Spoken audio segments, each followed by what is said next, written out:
welcome to Rebel Livre, where I discuss my deep and abiding love for books and reading and all things book related. So recently I went thrifting and bought some secondhand books. Why don't you come with me and we'll take a little trip to my neighborhood used book place, it's a little place, and to the library, and I'll show you what I got afterwards.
Okay, so these are the goodies that I got. I love going to used bookstore, mostly because it's kind of serendipitous. I don't go in there specifically looking for anything like I would a regular bookstore. It's just like whatever I find. And one place I didn't visit today, which I usually visit because it's like nearby, is Goodwill. That's another like very serendipitous place where I just I usually come out like a bandit with an armful of books. I can get like just little surprises, things that I wasn't looking for. So the first one I'm going to show you is White as Snow, and this one was written by Tanith Lee. And so I think this one is, the copyright is 2000, and so in the 90s and 2000s, Terry Windling, I think, was an editor or is an editor at Tor, the fantasy imprint. And there was a bunch of like fairy tale retellings and fairy tale collections, and I have a bunch of paperbacks that I got and used over the years of the fairy tale collections, retellings, and because I think they're out of print now, but there's some fabulous retellings in there, just really unique, from a bunch of authors, and some of them are very well known still writing. And but this one, Tanith Lee, is there was a retelling of Beauty and the Beast, which was fantastic, and one of those collections by Tanith Lee, and it's a very memorable one. If I see something of hers that's fairy tale related, then I want to read it. And this one I've never seen before, White as Snow. So as you can tell, probably it's a retelling of Snow White, a true masterpiece by Interzone. Once upon a time, there was a mirror. So begins the dark, unusual retelling of the story of Snow White by the writer reviewers have called the Angela Carter of the fantasy field. That is probably the highest praise you can bestow upon a writer of fairy tales. The whole novel based on a beloved story, turning it into a dark and sensual drama full of myth and magic. Arpesia is the aging queen who paces the halls of a warlord's palace. Cold as winter, she has only one passion, for the mysterious hunter who courts the outlawed old gods of the woodland. Koida is the princess raised in the shadow of her mother's hatred. Avoided by both her parents and half forgotten by her father's court, she grows into womanhood alone until the mirror speaks and blood is spilled and the forest claims her. The tragic myth of the goddess Demeter and her daughter Persephone, stolen by the king of the underworld, is woven together with the tale of Snow White to create a powerful story of mothers and daughters and the blood that binds them together, for good or ill. Black queen, white maid, royal huntsman, 7 little folk who live in the forest. Come inside, sit by the fire, and listen to the fairy tale as you've never heard it told before. Oh, okay.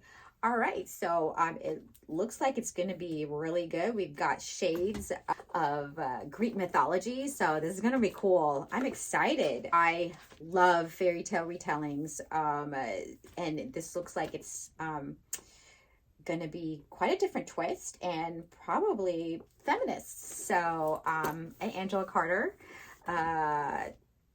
vibes. So this is exciting. Okay, so that's the first one I picked up in the sci-fi fantasy. So, and the second thing that I found that I picked up, I wandered over to the travel section. I am drawn to books, travel books, travel memoirs, or just books set in Paris or France, if you didn't guess.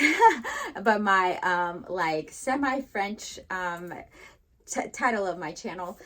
So this one is En route Tatin. I hope I said that right. I'm actually not fluent in French at all. You can probably tell. French people can probably tell. Fluent French speakers like, and I think she kind of butchered that. Okay, En route Tatin. By Susan Herman Loomis. Susan Loomis arrived in Paris 20 years ago with little more than a student loan and the contents of a suitcase to sustain her. But what began then as an apprenticeship at La Varenne École de Cuisine evolved into a lifelong immersion in French cuisine and culture, culminating in permanent residency in 1994. En route Tatin chronicles her journey to an ancient little street in Louville, one of Normandy's most picturesque towns. Okay, so what I like about this is it has recipes. So I do love trying new French recipes.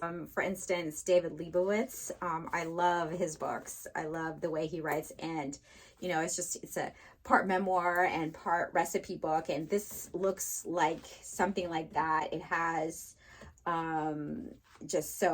how she learns how to live in France, I think, in a little town in France, and it has recipes that kind of relate. So I love that travel and food and cooking, and I might even, just try some of these. Even if I don't like cook it, I just love reading food descriptions in books, even just even literature, not just like travel memoirs or just books about specific places. I love Mamie Jacqueline's chocolate cake. Ooh, okay, I love it. And lamb stew, just all sorts of recipes. So I'm excited about this one. Travel and food. Who doesn't like that? As I just said, I love books about Paris, and this is a book I've seen before, and I've actually never bought, but when I saw this at in the secondhand bookshop, this was my find of the day. Sometimes, you just like hit the jackpot, and this was it. This is Paris Out of Hand, A Wayward Guide, Karen Elizabeth Gordon. And look at this beautiful fabric covered hardcover. And it has just like, look at the end papers. And it even has like a built-in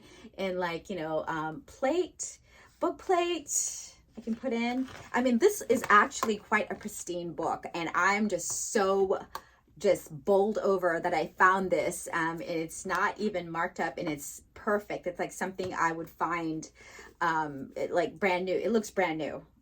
So I made out like a bandit with this one. Paris Out of Hand. So this is actually, it's like a kind of a fictionalized, semi-fictionalized travel memoir. Unleash your senses in a strangely illuminated city of light. Amid the Paris you know and love, unheard of temptations abound. If your visit to the Café Conjugal, I wonder what that's about. Cafe conjugal ends in a spat, though it's strictly against their rules. You can make up at the luscious and fantastic Museum of Lips and Books. Okay, I want to go there. Is that real or is that made up? I think it's probably made up. Lips and Books. Mwah. Or catch the Metro Marquis de Sade. I'm pretty sure that doesn't exist. Metro Marquis de Sade for Ars Poetica, Ars, A-R-S-E, La Toucherie, and further wondrous adventures.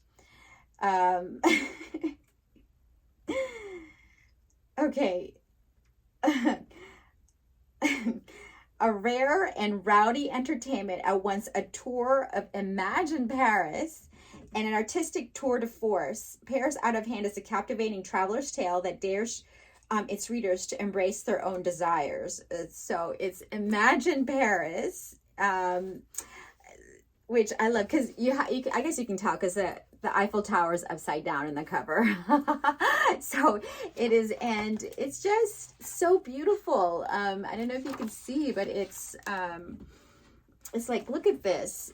I love illustrated books like this. And it looks like, Barbara Hodgson and Nick Bantock. Oh my goodness. I didn't even see that.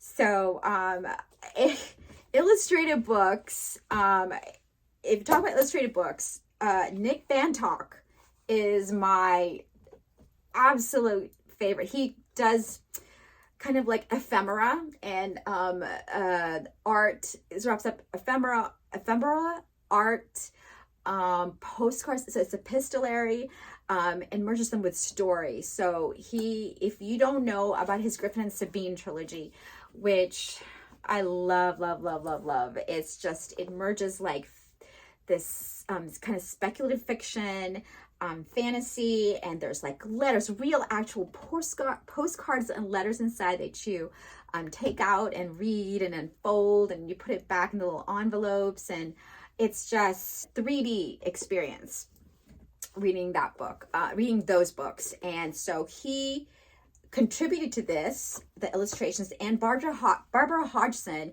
is also in the same vein as Nick Bantock. And I love her. I have several of her books as well, and it's kind of the same thing, ephemera, epistolary, illustrations. So I'm just very visual person, and in addition to story. And so there are these beautiful illustrations, and there's stamps and kind of a collage type design, and like the paper itself of the pages thick. This is quality made book, and I found this immaculate copy in the used bookstore, and I'm just ecstatic about this.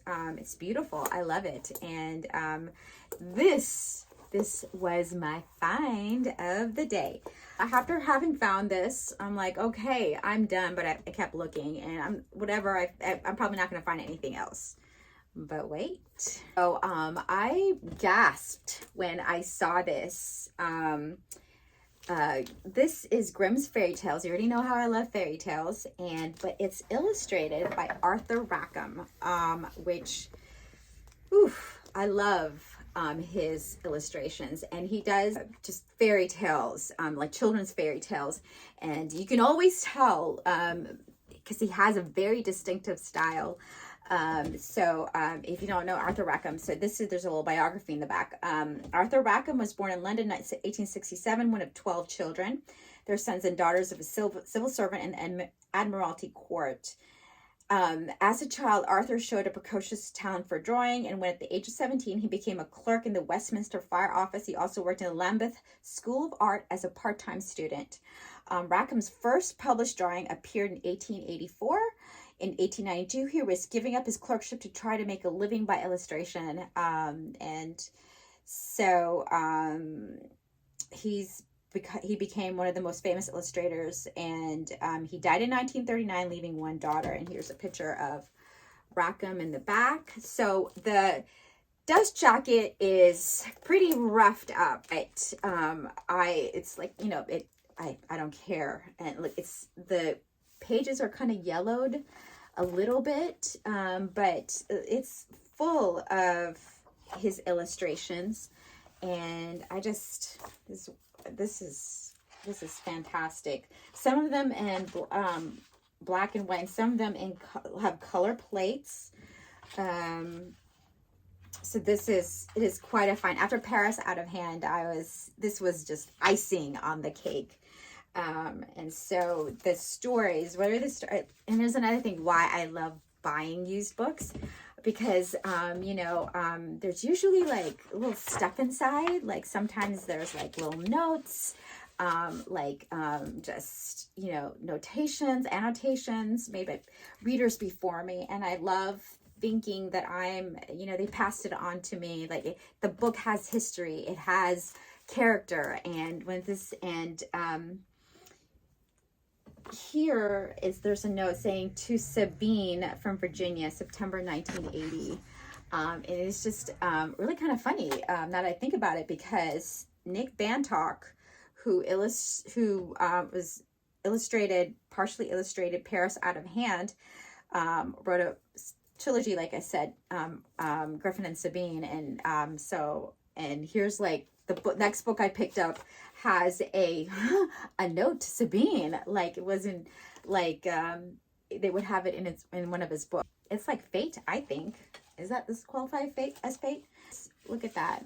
Look at those illustrations. So it has the stories. It has Snowdrop, the White Snake, the Golden Goose, Three Languages, the Goose Girl, Rumpelstiltskin, the Valiant Tailor, the 12 Dancing Princesses, the Mouse, the Bird, and the Sausage, the Queen Bee, the Robber Bridegroom, Foundling Bird, the King of the Golden Mountain, Jorinda and Joringel, Clever Elsa, Tom Thumb, Sweetheart Roland, The Fisherman and His Wife, The Brementown Musicians, and The Golden Bird, 1973 edition. Quite old. And again, so this was the last book I picked up at the little used bookstore. And so I got 4 books, 2 of them hardcover and 2 trade paperbacks. And so I go up to the register. So it's run by volunteers for the Friends of the Library of the county where I live. And, they're all elderly, and they're all, it's just, they're just trying to give their time. The elderly lady was like ringing me up, and she's taking a while, and she saw, okay, that's 6 and 8.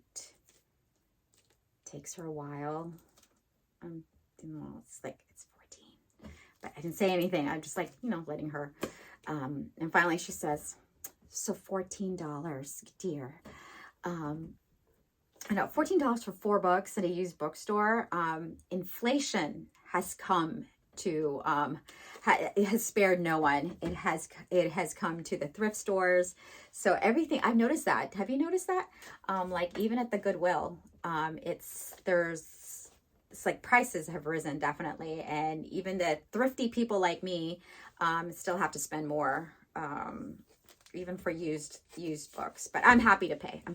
So she says 14. And so I give her a 10 and a 5, 15. And I'm, slowly putting my books away, and waiting for her to give me change. And then, so I'm just trying to, I know she's moving slowly. I'm respectful of my elders. And then finally she says, kind of this lost look on her face, like, dear, do I owe you anything? I don't know how to tell her, I don't mean to embarrass her. So I said, oh, well, you said it was $14 and I gave you 15. Like I'm almost apologetic. She said, oh yes. And she hands me the $1 and she says, my brain is shot, dear. I'm very old. My brain is shot. I don't know anything half the time. So enjoy your brain while you still have it. Okay. All right. And then she proceeded to tell me about, like, don't ever get frostbite. Don't ever get frostbite. look at this finger. I can't bend it. I can't bend it. It's like, okay, all right, thank you. Thank you. I'll just take my books. And it's like, you have a nice day, ma'am. Anyway, so after the used bookstore, I went to the library, which is like a few minutes away. Just took my little walk, and I shopped some more there, and I found more books. And I'm really excited about these, and they're only 50 cents. So inflation has not hit the library. The library's still free, and their used books are still like 50 cents, $1. And these are not discards, because these are in like immaculate condition. This is a beautiful hardcover for 50. I got for 50 cents. It looks brand new, and this is actually in my to be read pile. I remember seeing it, and it's like I put it there a long time ago. It's Darling Rose Gold by Stephanie Robel. For the first 18 years of her life, Rose Gold Watts believed she was seriously ill. Okay, I think I already know what this is about. She was allergic to everything, used a wheelchair, and practically lived at the hospital. Neighbors did all they could holding fundraisers and offering shoulders to cry on. But despite all the doctor's tests and surgeries, no one could figure out what was wrong with Rose Gold. Turns out her mom, Patty Watts, was just a really good liar.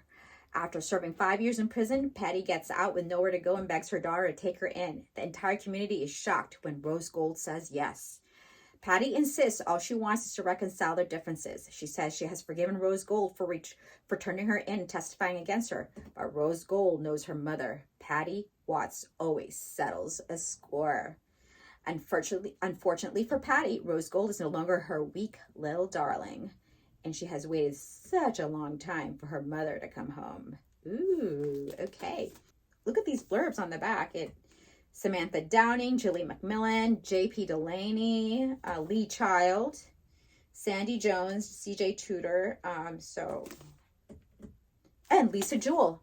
Wow. Okay, so this is going to be a good one. I can't believe I scored this one, 50 cents. And it's a beautiful, beautiful cover. Now, this next book I got is one I've read before, but I don't have a copy of it, and it's just like I couldn't resist it for 50 cents. It's Mr. Penumbra's 24-hour bookstore. It is a fabulous, fabulous book. It's set in San Francisco. I'm going to read you the back. The Great Recession has shuffled Clay Janin away from life as a San Francisco web design drone and into the aisles of Mr. Penumbra's 24-hour bookstore. But after a few days on the job, Clay discovers that the store is more curious than either its name or its gnomic owner might suggest. The customers are few and they never seem to buy anything.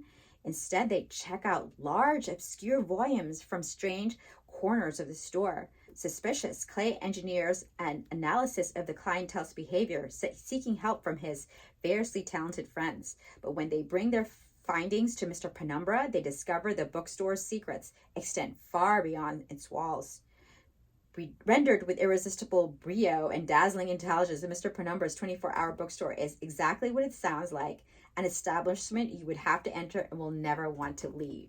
Okay, yeah, so it's been a while since I read this, but it is clever, it's funny, it's speculative, it's great, it's, fantasy / science fiction, great setting. It's set in a bookstore. I don't know about you, but I will just try anything that is set in a bookstore or a library or anything like that. And this is so worthwhile. It is, it says in the back, I didn't know this, named a best book of the year by NPR, Los Angeles Times, and surprise, surprise, the San Francisco Chronicle.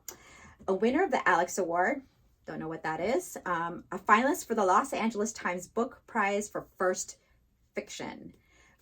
So I read this book, loved it. I would highly recommend this. It's just really fun, loved it.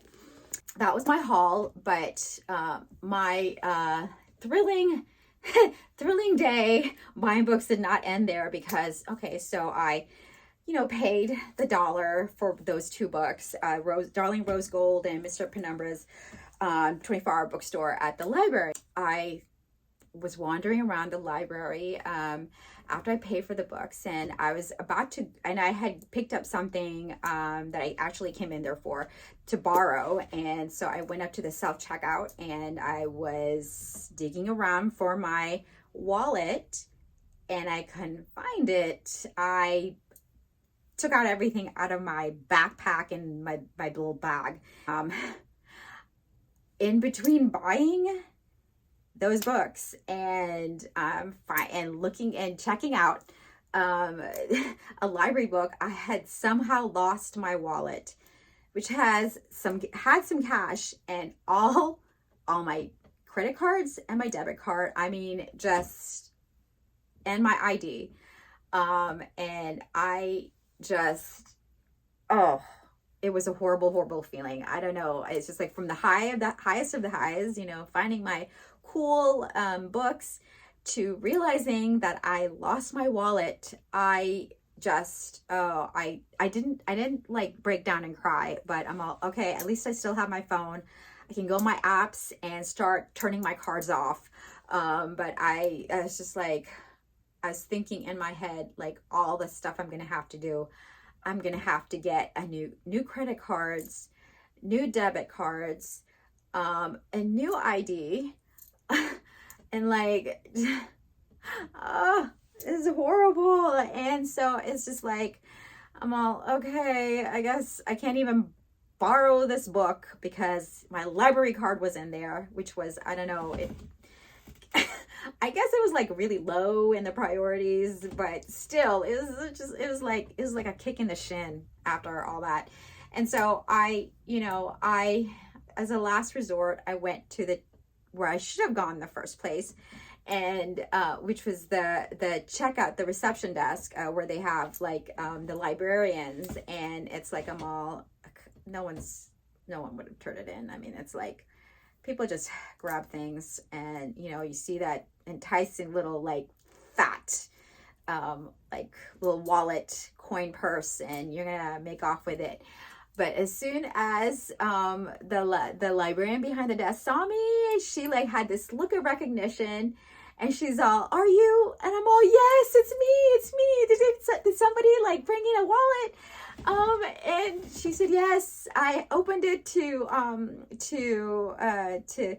get your ID, and I was about to like, maybe mail you a letter or send you an email because you're in our system."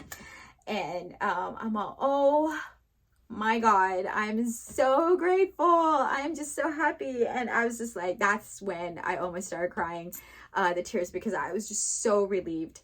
And I was like thinking, it's like, of course, if you go to the library, more than likely you're a kind soul, you're a good soul, and you are going to see somebody's wallet and you're going to turn it in. So is the person here? It's just like, I want to thank them. And so no, they already left, and I actually ran out in the parking lot to see if you were still around. So happy and relieved. And that was the thrilling end to my thrifting. All's well that ends well. It was a happy ending. It's a lesson. It's like, people are good at heart, and used books are awesome. And I hope to see you in the next one. If you haven't, I would love it if you subscribed, and please comment below if you read any of those books that I showed you in the video, or if what you think of the books I got, and if it's something that you might be interested in. Let me know in the comments below. I am going to say goodbye here, and I'll see you in the next one, and I hope you find a good book, and happy reading. Bye.